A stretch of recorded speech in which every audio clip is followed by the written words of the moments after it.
Well, actually, it was about 1994.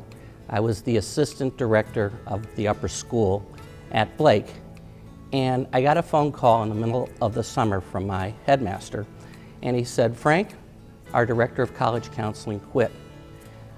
It'll be easier to replace you in the position you are than her. How about you become the acting director for a year?"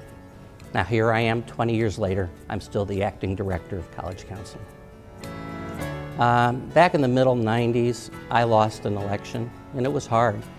It was in May, and I was feeling down, and I got a phone call about a month later from Russ Krieger, president of Minnesota ACAC. And Russ said to me, "Frank, I understood you just lost an election. I've got something I want you to do." And I said, "What is it, Russ?" And he said, "I'd like you to be the government relations chair for Minnesota ACAC." And the rest, as they say, is history. As government relations chair, I helped to plan an event that brought literally hundreds of NACAC members together with members of Congress, senators, representatives, and they talked to us about education. They talked to us about our priorities. We got to talk to them about our priorities.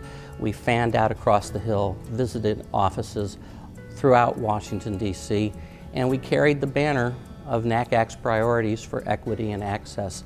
And that was a big day. I'm passionate about education for all. I'm passionate about young people and their futures. And I'm passionate about being actively involved in one's government, taking responsibility and making sure others fulfill their responsibilities as well. Secondly, I think I'm a positive person. I've always seen myself as a glass half full person, not focusing on what's half empty. I've always tried to look for the opportunity that exists in every difficulty, the solutions. And finally, I think I'm creative. I'm solution-oriented. I'm open to change.